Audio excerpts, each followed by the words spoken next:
Voy a iniciar mostrándoles el video que les grabé ayer y entonces si alguno va teniendo dudas acerca de lo que ya grabé, me, me va levantando la mano y vamos contestando las preguntas.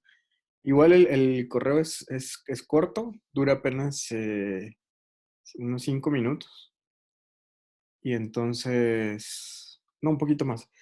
Y entonces después de que les proyecte el video, pues ya vamos a ver lo que dice la ley.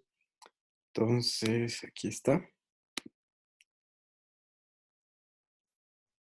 Vamos a tratar de darle play.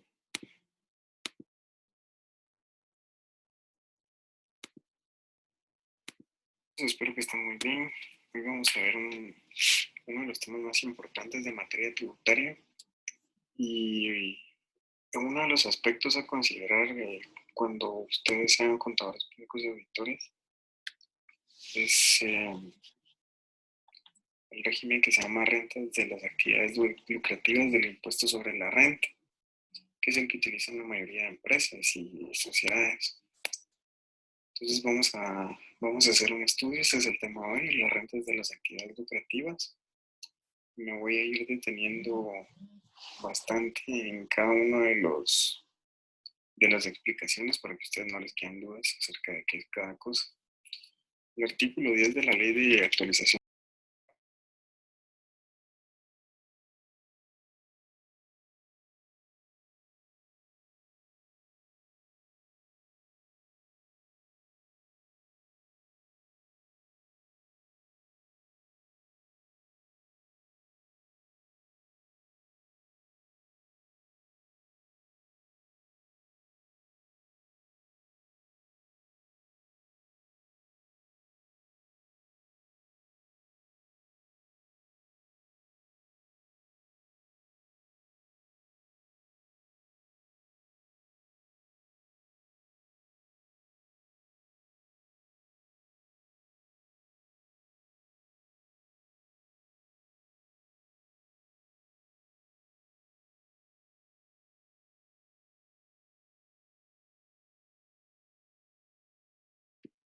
Ok, ahorita me voy a cambiar de red para...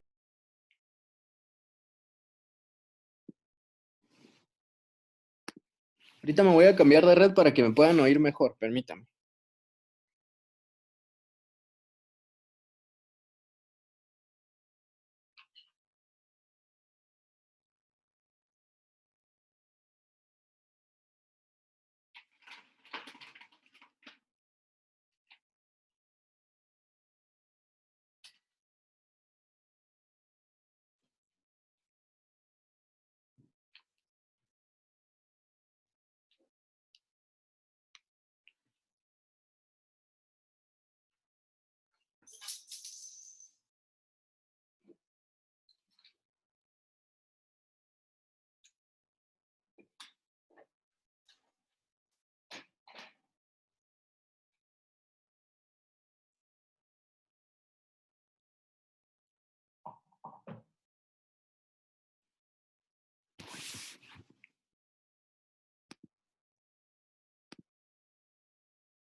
Se oía mucha interferencia, ¿no? Sí,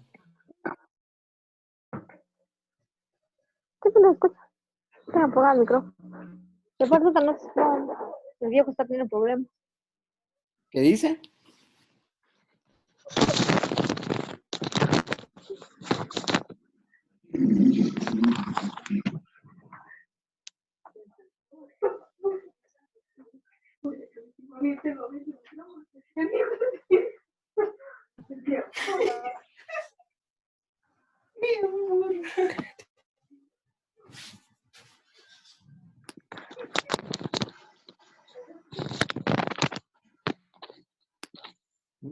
Los voy a silenciar a todos porque me voy a cambiar de red ahorita y me dicen si sí.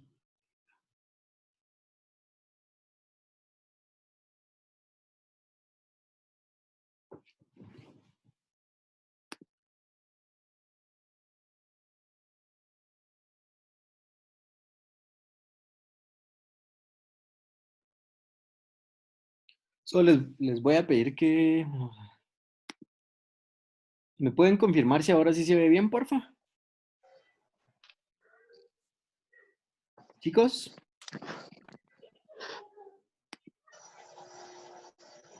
¿me pueden confirmar si ahora sí se ve bien?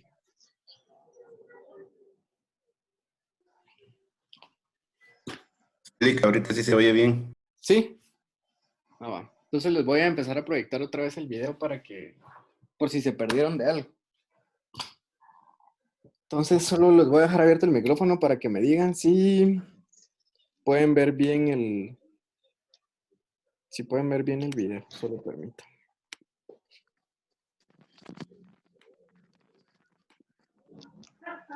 A ver.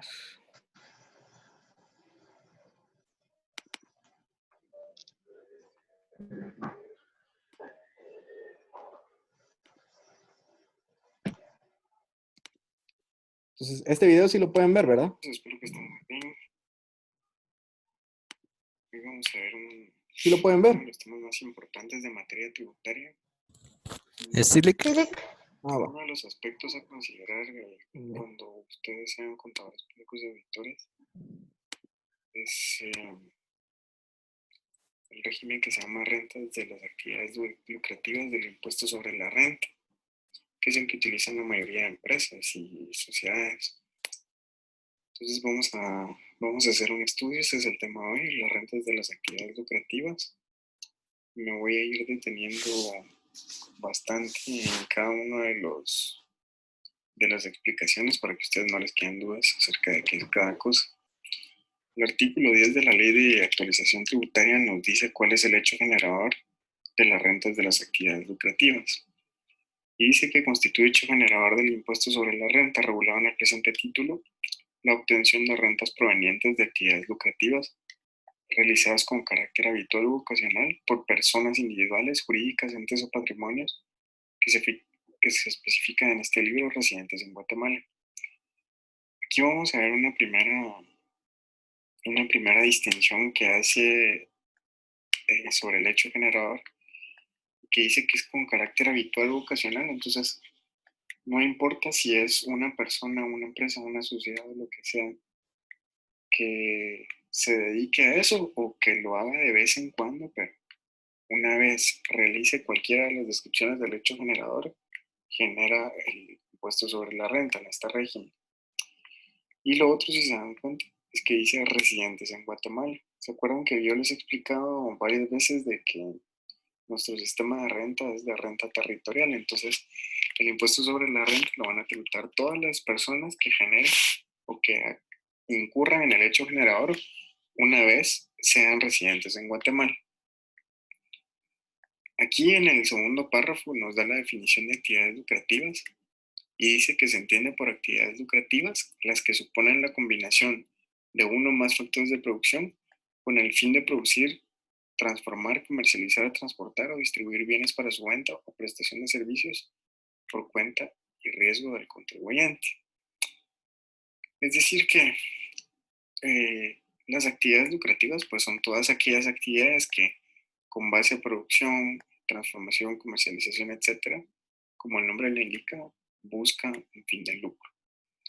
Porque acuérdense que la renta es igual a ganancia y como nosotros ya lo vimos en la clase de legislación mercantil, pues todas las personas que se dedican a la transformación de bienes, comercialización, etcétera, y son comerciantes, su fin principal es lucrar.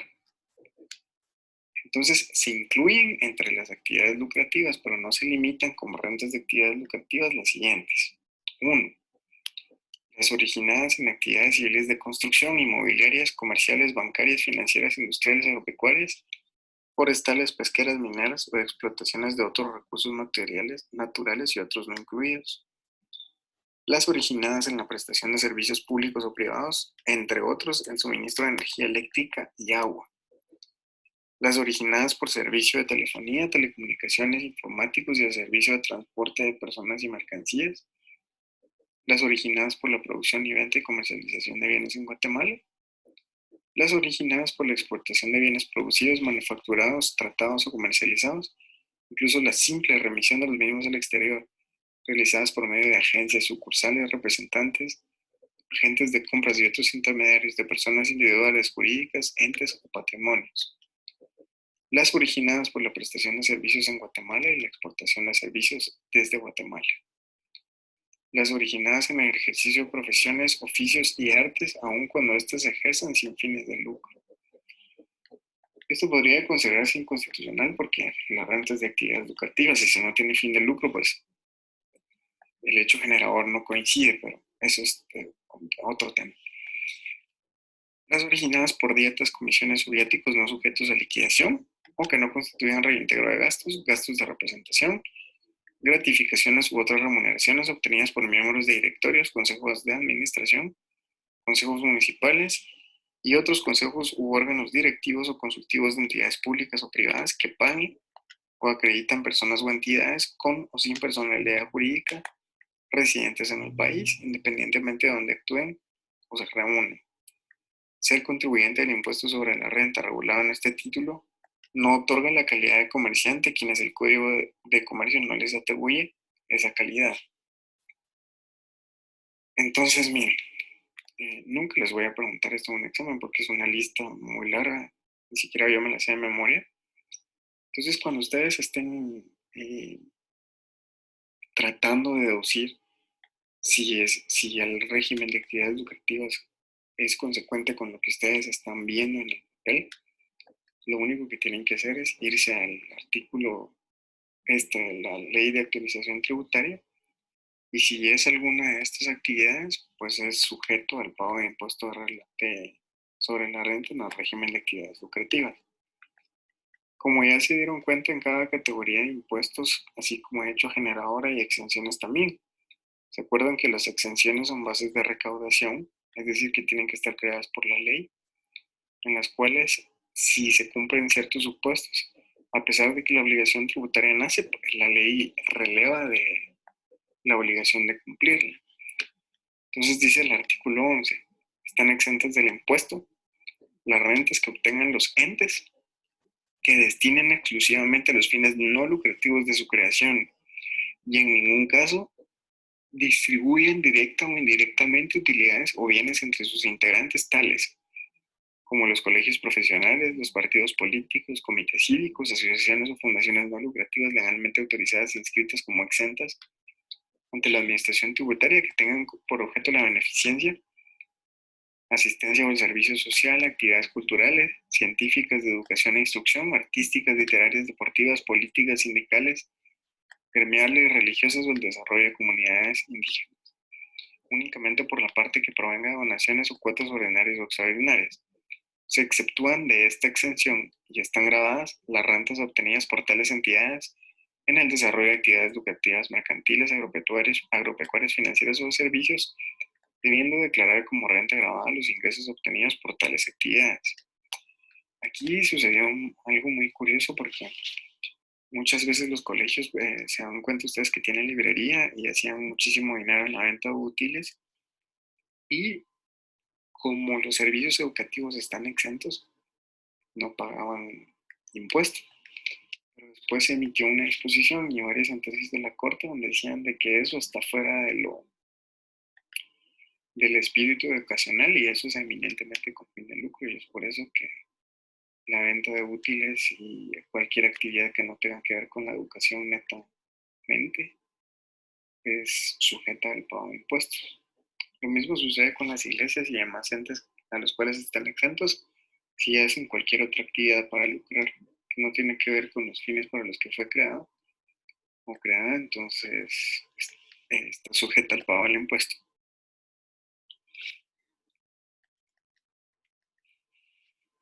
Los sujetos pasivos. Perdón, me faltó el 2. Las rentas de las cooperativas legalmente constituidas en el país, provenientes de las transacciones con sus asociados y con otras cooperativas, federaciones y confederaciones de cooperativas. Sin embargo, las rentas provenientes de operaciones con terceros sí están grabadas. Acuérdense que, como les dije en su momento en la clase, las cooperativas no son comerciantes porque su fin no es lucrar. Como su fin no es lucrar, están exentas del impuesto sobre la renta.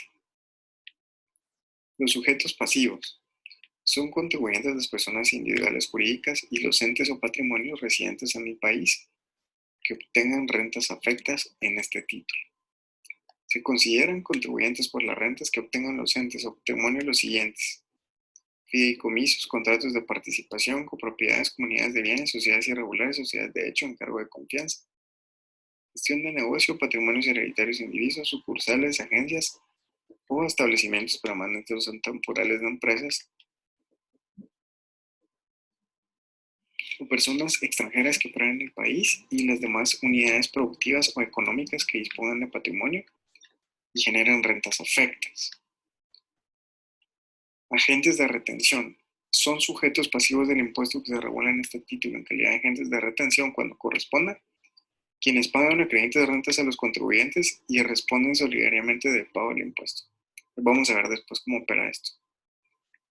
Los regímenes de actividades lucrativas. En el régimen de actividades lucrativas hay dos regímenes, podrían decirse como dos subregímenes. Está el régimen sobre las utilidades de actividades lucrativas y el régimen opcional simplificado sobre ingresos de actividades lucrativas. Ahí vamos a ver qué significa estos dos. Entonces vamos a saltar a rentas presuntas de los profesionales, que es una situación bien importante para ustedes. Perdón, cuando ya se graduó. Cuando el profesional universitario haya recibido renta y no esté inscrito como contribuyente o esté inscrito pero no haya presentado sus declaraciones de renta, se presume, salvo prueba en contrario, que obtiene por el ejercicio liberal de su profesión una renta imponible de 30,000 quetzales mensuales. Es decir que una de las primeras cosas que ustedes tienen que hacer cuando se gradúen es ir a la SAT, registrarse como contribuyentes y ahí declarar más cuánto es lo que ganan más o menos. Si ustedes no hacen ese procedimiento o no hacen sus declaraciones mensuales, entonces la SAT asume, que ustedes ganan 30,000 quetzales mensuales y sobre esos 30,000 quetzales mensuales les cobra el impuesto. Entonces, eso es algo con lo que tienen que tener muchísimo cuidado y hacerlo cuando corresponda.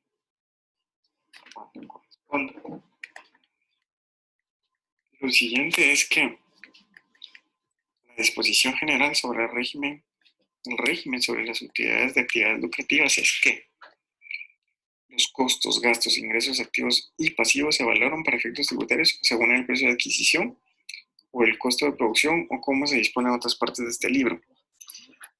Es decir que vamos a ver para qué nos va a servir esto después, pero si yo compré una computadora a 4,000 quetzales, ese es el valor que yo voy a utilizar para hacer las operaciones que se necesitan para el cálculo de la renta. Entonces, la renta imponible en el régimen sobre utilidades lucrativas. Los contribuyentes que se inscriban al régimen sobre las utilidades de actividades lucrativas deben determinar su renta imponible deduciendo de su renta bruta las rentas exentas y los costos y gastos deducibles de conformidad con esta ley, y debe sumar los costos y gastos para la generación de rentas exentas. Entonces, ¿cómo se determina la renta imponible? Pues es la renta bruta más las rentas exentas y costos y gastos deducibles y los costos y gastos para la generación de las rentas exentas. Después vamos a ver un ejemplo real. La renta bruta.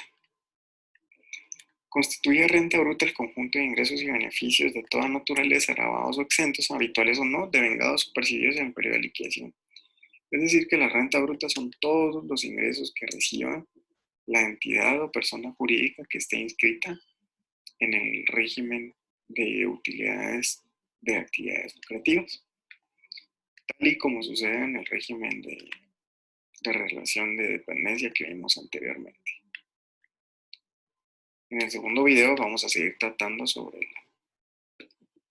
la determinación de las rentas para calcular el impuesto, para no ir sobrecargando los videos. Fíjense que este es ya no les grabé el segundo video porque voy a preferir como darles esto de manera simultánea, pero antes de pasar a la diapositiva, a ver la diapositiva que les subí en la plataforma, solo les quiero preguntar si alguien tiene alguna duda ¿O algún comentario de lo que acabamos de ver? Nadie.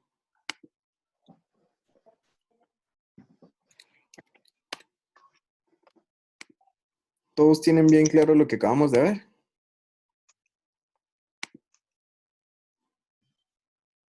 Cirilo, que son los que están conectados.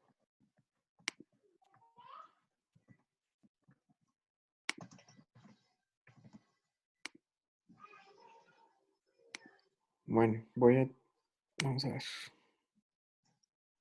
¿Valesca? No, muy bien. Bueno, entonces miren, ahorita vamos a ver un poco de cómo es que se calcula el ISR en el régimen de utilidades sobre actividades lucrativas. Lo primero que ustedes tienen que tomar en cuenta es que tiene ciertas similitudes, pero podría decir yo que no es nada parecido a lo que vimos anteriormente de cómo se calcula el impuesto sobre la renta en relación de dependencia, que fue lo que vimos en las clases anteriores. Este, este tipo de régimen es el que sobre todo están afectas las sociedades y las empresas, como les decía, y es bien importante porque básicamente que toda su gestión contable cuando ustedes ya trabajen, pues va a tratar de hacer un buen manejo de los recursos y de tratar de calcular bien los impuestos, porque el problema es que a veces si no se calculan los impuestos, se paga de más y eso es malo, y si se paga de menos también es malo. Entonces, lo mejor es pagarlos como son. Y para pagarlos como son, pues ustedes tienen que tener conocimiento de cómo se calculan, conocimiento de las nociones contables que estamos tratando de ver en esta clase. Y entonces para eso vamos a ver la cápsula que les subí a la plataforma, que afortunadamente son cosas que la SAT crea. Entonces ahí como que están los criterios que la SAT tiene, entonces es como que no hay pierde. Lo que vamos a ver hoy es un tema bien importante porque digamos que ahí vamos a ver con el ejemplo matemático, pero para que ustedes me entiendan un poquito mejor. Cuando yo quiero hacer el cálculo del impuesto sobre la renta en este régimen, tengo la totalidad de mis ingresos, que es la renta bruta, tanto en relación en dependencia como aquí, esa es la renta bruta. Pero para calcular la renta neta, yo a la renta bruta le voy a deducir ciertos gastos. Estos gastos que yo le puedo deducir a mi renta bruta se llaman gastos deducibles. El mismo nombre lo dice. Entonces ahí, pues es bien fácil de determinar la teoría porque los gastos que puedo deducir son los gastos deducibles y los gastos que no puedo deducir son los gastos no deducibles. ¿Cuál es la diferencia entre unos y otros? Eso es lo que vamos a ver en la clase de hoy, pero lo que quiero que tengan bien en mente es que el rubro que se llama gastos no deducibles, como no los puedo deducir, entonces SAT lo suma a mi renta. Es decir, que es como una doble afectación al contribuyente porque no solo no los puedo deducir, sino que esos gastos me van a contar a mí como que si fuera una ganancia. Ahorita les voy a explicar cómo es que funciona esto. Cuando nosotros hablamos de costos y gastos deducibles, obviamente que son rubros diferentes, porque si no la ley no los separaría. Y cuando ustedes llenen el formulario para pagar el impuesto sobre la renta, se van a dar cuenta de que el rubro de gastos y el de costos está separado. Obviamente que cuando ustedes llenen el formulario del ISR, ustedes ya van a tener que tener un estado financiero bien consolidado, por lo menos el balance y el estado de resultados, porque eso les va a ayudar a ustedes para determinar qué rubro o qué aspectos van a cargar en el área de costos y cuál en el área de gastos, ¿va? ¿Cuál es la definición de costo y cuál es la de gasto? El costo representan erogaciones y cargos asociados clara y directamente con la adquisición o la producción de bienes o la prestación de los servicios de los cuales un ente económico obtuvo ingresos. Entonces, por ejemplo, si ustedes tienen una panadería, ¿cuál va a ser un costo? Un costo va a ser la materia prima, es decir, los huevos, la leche, la levadura, lo que ustedes necesiten para elaborar el pan. Y el gasto, El gasto es el desembolso el que incurrió una empresa para obtener ingresos. Entonces, por ejemplo, si ustedes pagan publicidad para dar a conocer su panadería, eso es un gasto. Y esa es la diferencia entre costos y gastos. Para determinar la renta bruta del ISR de utilidades sobre actividades recreativas, tenemos varios criterios a tomar en cuenta, o varios rubros. Los ingresos grabados y exentos, devengados o percibidos, las ganancias cambiarias por compra y venta de divisas, las reexpresiones por simples partidas y la indemnización por pérdidas extraordinarias en activos fijos. Nos vamos a enfocar solo en la primera, en esta de acá, que son los ingresos grabados y exentos, porque los demás ya son para cálculo de empresas muy particulares, ¿verdad? Ustedes, una empresa no se dedica digamos, a la venta de divisas, a menos que sea una casa de cambio, un banco o algo así. Entonces, esas son como cuestiones muy particulares. Vamos a ver cómo se determina el impuesto. Más o menos esto que están viendo ustedes es la fórmula como la que yo les había hecho en la clase pasada, la fórmula para calcular la base imponible o renta imponible, como le llama la ley de actualización tributaria. Hay que ponerle bastante atención a los signos que están entre paréntesis, porque como ustedes ya saben, es lo que determina si se suma o se resta. Entonces, yo agarro mi renta bruta, que son todos los ingresos, no importa si son grabados o son exentos. Le resto los costos y gastos totales, que como les decía en el formulario están separados. Le resto las rentas exentas. Y véase bien, le sumo los costos y gastos no deducibles, le sumo los costos y gastos de rentas exentas y al final obtengo la renta imponible, la multiplico por la tarifa del impuesto y lo que obtengo es el impuesto a pagar. Ahora, las deducciones, ¿se acuerdan? Y eso por favor nunca se les debe de olvidar, que las deducciones son bases de recaudación. Entonces yo no puedo determinar si una actividad es deducible para mi renta imponible si esa actividad no está descrita en la ley como una deducción. Si ustedes son contadores o cuando ya estén ejerciendo en un par de años y su gerente les pregunta si eso es deducible, ustedes no pueden dar una respuesta hasta que no se vayan a revisar si la ley lo toma como una deducción. Lo segundo que ustedes tienen que tomar en cuenta es lo que están viendo ahorita en la pantalla, y es que no basta con que diga que sí es deducible, sino que esa deducción debe ser útil, necesaria, pertinente e indispensable. Eso a los contadores y a todas las personas que estamos como que implicadas en la administración de las empresas, nos da mucho dolor de cabeza porque fíjense ustedes que cómo determinar si eso es útil, necesario, pertinente e indispensable. Entonces, para determinar eso hay que hacerse una pregunta. ¿Yo puedo hacer mi trabajo sin utilizar la cosa que ustedes quieren saber si es deducible o no? Si la respuesta es no, entonces esa cosa es útil, necesaria, pertinente e indispensable. Por ejemplo, si ustedes están en una panadería y le dicen a ustedes, ustedes pueden dejar de hacer el pan sin huevos, entonces la respuesta es no. Entonces los costos relacionados con los huevos son útiles, necesarios, pertinentes e indispensables. Pero si a ustedes les dicen, por ejemplo, ustedes pueden dejar de gastar en paneritas que se vean bien bonitas para vender más. Entonces eso sí no es útil, pertinente, indispensable y necesario. Eso es un simple adorno que lo pueden fácilmente dispensar. Entonces, eso no se toma en cuenta como una deducción, pero vamos a ver más adelante específicamente cuáles son las deducciones para que ustedes no se confundan.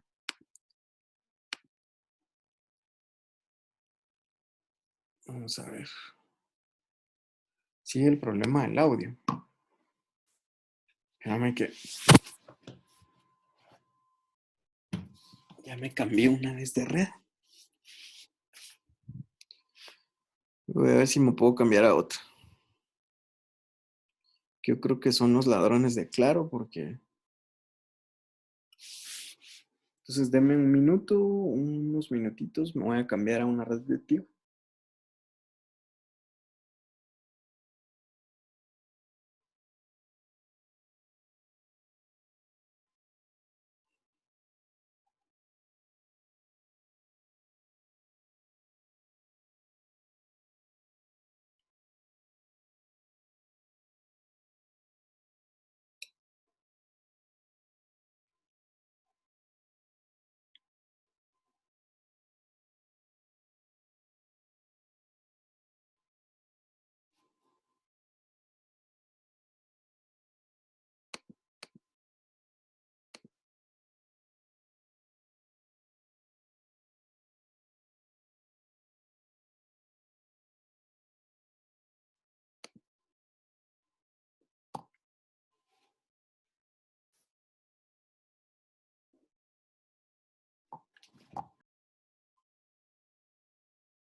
No sé si me pueden confirmar si ahora me oyen.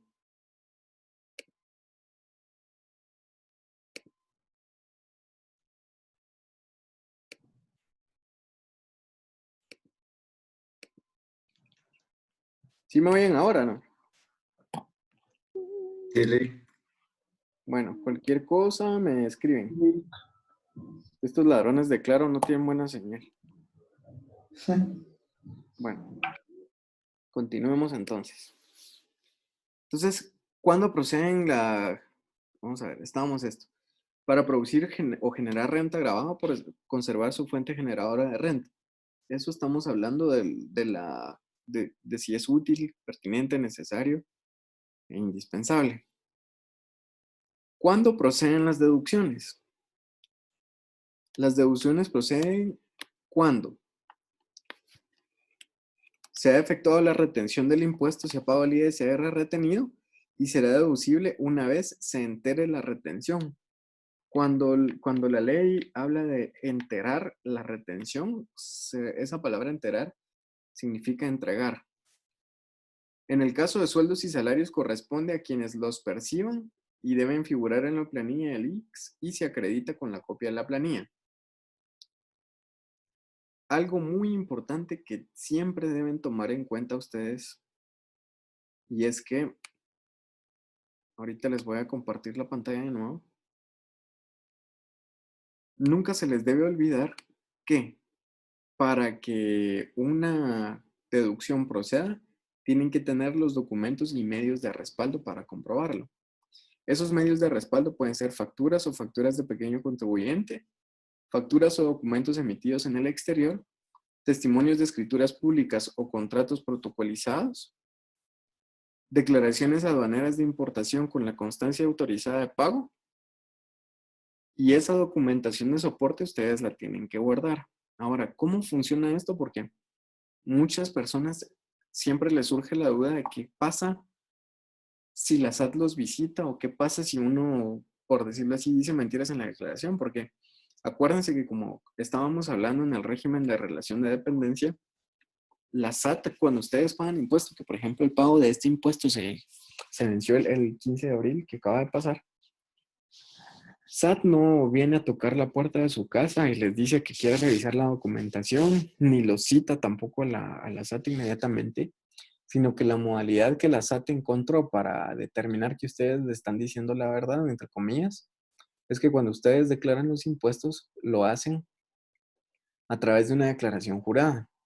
Entonces, en esa declaración jurada, el representante legal de la sociedad, de la empresa o la persona individual jura, es decir, que hace un juramento legal donde dice de que lo que está declarando es cierto. Eso quiere decir que uno jura cuando hace la declaración de impuestos que de verdad uno compró eso, que uno vendió eso, que esos son los estados financieros reales. Y entonces la SAT, por decirlo así, le crea a uno. El problema está es que si en algún momento la SAT los llamara para hacer alguna verificación y se da cuenta que los datos son erróneos o que ustedes le mintieron, entonces ese juramento mediante el cual ustedes presentaron la declaración provoca que se convierta en un delito si ustedes dicen mentiras y entonces los pueden procesar por un delito que se llama perjurio. Entonces, eso es lo delicado de las declaraciones juradas. ¿Por qué? pues claro, ustedes pudieran decir cosas o pudieran consignar cosas que no son ciertas en el formulario de declaración y puede ser que SAT se dé cuenta o que nunca se dé cuenta, pero es un riesgo muy alto que ustedes corren. Y el problema es que el hecho de no ser cierto no precisamente tiene que ser con intención. Puede ser una equivocación que ustedes hayan cometido a la hora de calcular el impuesto, pero SAT lo toma como mentira, mentira, y entonces los pueden procesar por ese delito y aparte pues tienen que pagar los impuestos que dejaron de pagar, ¿verdad? Entonces por eso es bien importante que ustedes le pongan atención a este tipo de cosas para que no tengan problemas en el futuro. Ahora bien, cuando hablamos de bancarización en materia tributaria a partir de 30,000, esto se hace o se empezó a aplicar. Bancarización se refiere a que todo tiene que ser a través de bancos y ya no se puede manejar efectivo. Y esto se deriva principalmente por cuestiones de lavado de dinero. Acuérdense que eh, hasta la entrada en vigencia de la ley de lavado de dinero u otros activos, hubo mucho lavado de dinero a través de bancos, a través de personas individuales. Por ejemplo, si ustedes van a la zona 1 por la séptima calle, se ve mucha gente que siempre está ofreciendo comprar o vender dólares. Naturalmente, eso es lavado de dinero, eso es una cosa, es una presunción bastante obvia. Y entonces SAT dispuso para evitar también y colaborar con la prevención del lavado de dinero, de que a partir de 30,000 quetzales todo tiene que pasar a través de bancos. Aplica para pagos que respalden costos y gastos deducibles, créditos fiscales, otros egresos con efectos tributarios. Medios que faciliten los bancos del sistema distinto al efectivo, puede ser la tarjeta de crédito o débito. Se entiende como una sola operación pago a un mismo proveedor durante un mes calendario y hay que conservar los archivos contables por el periodo de prescripción. Cuando estemos viendo la ley vamos a ver más a detalle esto que les estoy enseñando. Entonces, antes de ver esto que estoy pasando rápidamente, vamos a ir a la ley otra vez para que ustedes entiendan de qué les estoy hablando, porque ahorita puede ser que suene un poco complicado lo que estamos viendo, pero es porque todavía no hemos observado la ley. Entonces, vamos a la ley de actualización tributaria, que es la que rige el impuesto sobre la renta. Acuérdense que ya no hay ley del impuesto sobre la renta, sino que la ley se llama ley de actualización tributaria. Entonces, se los voy a compartir aquí aquí en la pantalla.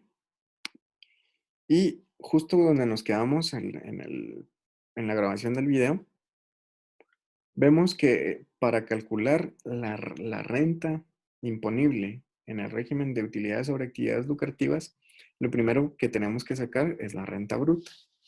Esto está regulado en el artículo 20 de la actualización tributaria y dice: constituye renta bruta el conjunto de ingresos y beneficios de toda naturaleza, grabados o exentos, habituales o no, devengados o percibidos en el periodo de liquidación, proveniente de bienes o prestación de servicios y otras actividades lucrativas.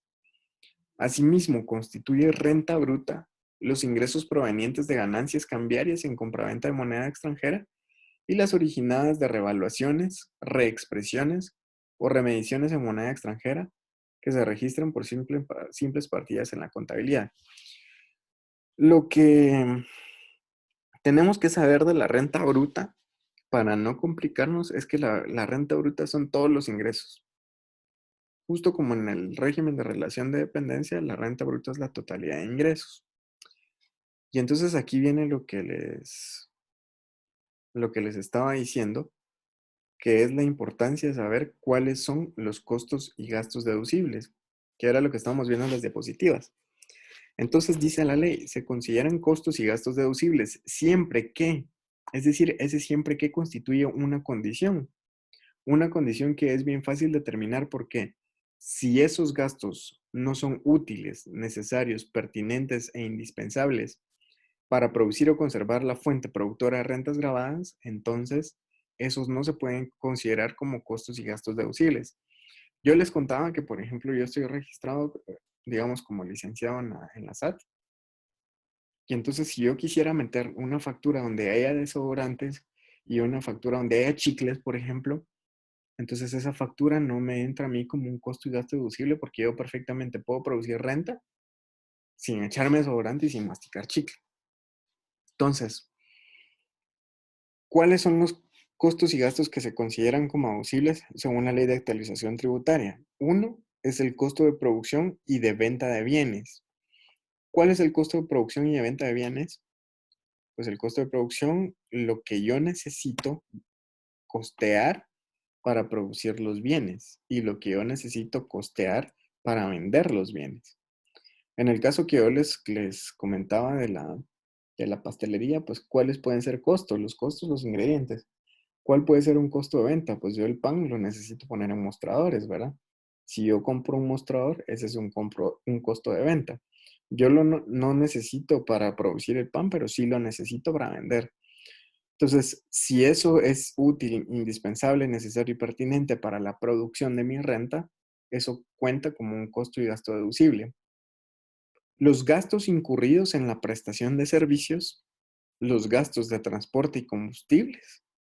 Muy importante aquí, los sueldos, salarios, aguinaldos, bonificaciones, comisiones, gratificaciones, dietas y otras remuneraciones de dinero. Esto es bien importante porque, como leímos en alguna parte de la presentación, para que esto pueda ser deducible, todo esto, cómo se calcula, cuáles son los sueldos y demás, pues eso se va a determinar de conformidad con lo que ustedes declararon en sus planillas del IX, ¿verdad? Esto se hace porque antes, por ejemplo, hagan de caso que el patrón declaraba que un gerente ganaba 10,000 quetzales y luego cuando hacía la declaración en la SAT decía que ganaba menos para pagar menos impuestos. Entonces, ustedes tienen que ser lo suficientemente cuidadosos para que lo que ustedes declaren en la planilla del IX tiene que ser lo mismo que ustedes estén declarando en el cálculo de costos y gastos deducibles del impuesto sobre la renta. Los valores no pueden ser diferentes. Dice que la deducción máxima de sueldos pagados a los socios o consejeros de sociedades civiles y mercantiles, cónyuges, así como sus parientes dentro de los grados de la ley, se limita a un monto anual del 10% sobre la renta bruta. Eso quiere decir que si ustedes tienen a socios, cuando se habla de socios se refiere a accionistas, ¿va? Si es una sociedad anónima. Si ustedes trabajan en una sociedad anónima y hay accionistas que son gerentes y a ustedes les pagan sueldos, los sueldos que ustedes le paguen a esos gerentes son deducibles hasta un 10% sobre la renta bruta. Es decir, que si su renta bruta es de 100,000 quetzales, ustedes lo más que pueden deducir de sueldos pagados a socios son 10,000 quetzales. Así de sencillo es esta deducción. Dice, tanto el aguinaldo como la bonificación anual para los trabajadores del sector público y privado, bono 14, serán deducibles hasta el 100% del salario mensual, salvo lo establecido en los pactos colectivos de condiciones de trabajo debidamente aprobados por la autoridad competente de conformidad con el Código de Trabajo. Aquí pasa lo mismo que pasa en el régimen de relación de dependencia, si se acuerdan, ¿verdad? Las cuotas patronales pagadas al IX, al INTECAP y otras cuotas o desembolsos obligatorios establecidos por la ley, el IX y la Superintendencia de Administración Tributaria están obligados a intercambiar información proporcionada por los patronos respecto de los trabajadores en forma detallada, sin incluir los datos protegidos por la reserva de confidencialidad establecida en la Constitución. Dicho intercambio de información deberá ser periódico en periodos no mayores de 3 meses. Entonces, lo que yo les decía es algo que, por lo que a veces tienen muchos problemas los patronos, porque desde hace no muchos años, tanto el Ministerio de Trabajo como el IX como la SAT tienen un convenio de intercambio de información y entonces, pues básicamente o coloquialmente lo que hacen es que ponen el dedo a los patronos, ¿verdad? Eh, X dice, miren, el patrono me reportó esto, entonces SAT dice, bueno, el patrono me reportó esto, y los reportes que haga el patrono de los salarios de los trabajadores o otra información, pues tienen que corresponder en el 100%. Si no tienen problema con uno o tienen problema con el otro.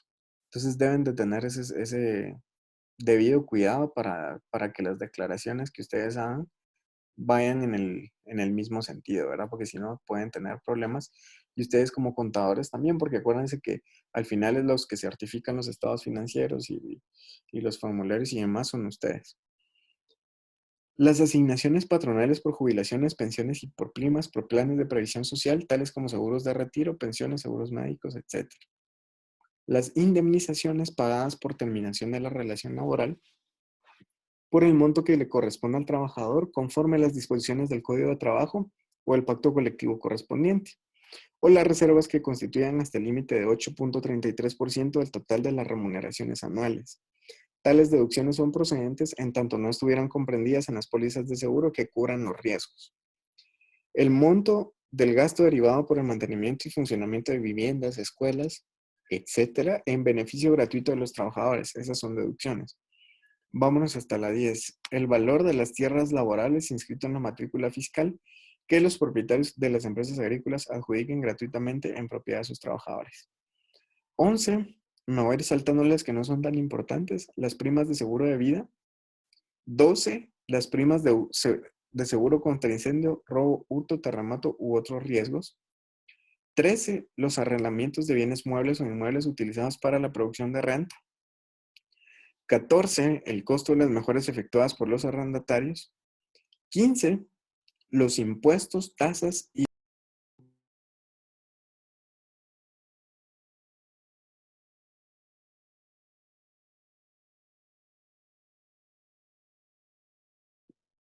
Sí me estaban oyendo, ¿verdad?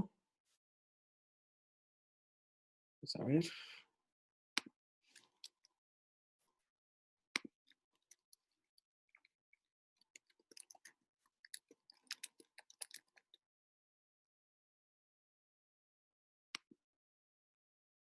No, es que este internet. Bueno. Igual ahorita vamos a acabar a las 12. Lo que voy a hacer es que voy a grabarles la clase por cualquier cosa. Y lo voy a subir a YouTube de todos modos porque qué problema esto. Entonces vamos a terminar con esto que les estaba... Cuando no me oigan me dicen para que yo vea cómo me conecto a otra red.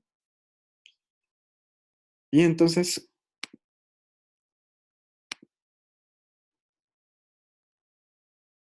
Qué raro. Porque ya me conecté a otras redes. Solo que vamos a probar la otra vez por el Colabora y Tulta. Vemos que les estoy grabando esto y se los voy a subir a YouTube. Entonces, solo les voy a terminar de explicar esto y vamos a ver qué arreglamos. Que la cosa es que ustedes se tienen que oír bien. Entonces, miren, pues, les voy a enseñar un ejemplo real. Ahorita se los voy a compartir. Un ejemplo real de cómo es que ese es el cálculo de este impuesto.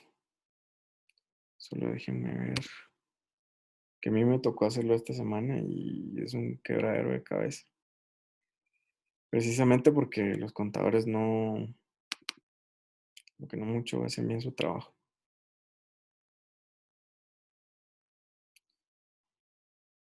Entonces, miren, pues, vamos a ver.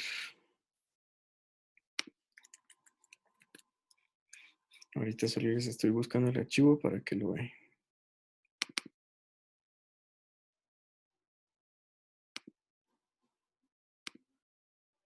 Lo que ustedes van a ver ahorita es el formulario mediante el cual se paga el impuesto.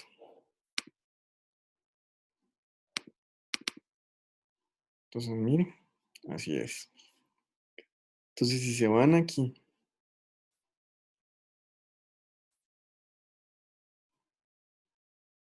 a partir de la página 4, esto que ven ustedes aquí es la renta bruta.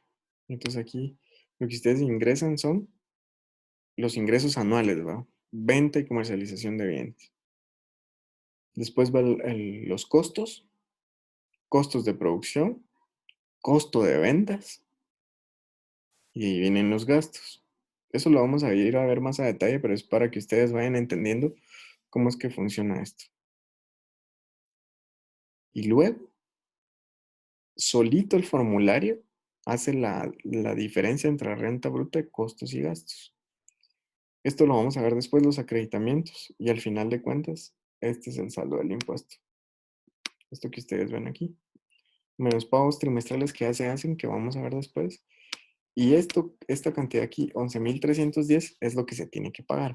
Ahora, ¿cómo hago yo para saber todos estos datos que meto en el formulario? Porque meter los datos en el formulario se ve muy fácil, pero para tener los datos en el formulario los tengo que tener en otro lado. 12 horas. ¿Cuál es ese otro lado donde yo tengo que tener esos datos? Es en los estados financieros. Yo realmente ignoro si ustedes ya aprendieron a hacer estados financieros, pero más o menos lucen así. Y entonces aquí, donde ven ustedes los estados financieros, ustedes lo que van haciendo es tachando o viendo cuáles son los costos y gastos deducibles, cuáles son los valores por ventas, y se pueden guiar también por el estado de resultados. Y esto que ustedes ven aquí, por ejemplo, las ventas netas, es la renta bruta. Y entonces ustedes van jalando los valores de sus estados financieros para su formulario de declaración. Entonces, eso es lo único que, digamos, que tienen que tener en mente para la clase de hoy. Y yo no sé si para la otra semana les puedo pedir de favor que o que preparen ustedes, que tengan a la mano, si en alguna clase ven ustedes estados financieros, si me pueden llevar un estado financiero que hayan visto todos, que lo entiendan todos, para que yo les vaya explicando cómo se van jalando de los estados financieros ciertas cosas para, digamos, para poder operar el cálculo de la renta de las actividades lucrativas. Entonces, mi primera pregunta para todos es, ¿ustedes ya vieron en alguna clase estados financieros? Cindy, Valesca o Alex, que son los que tienen micrófono activo.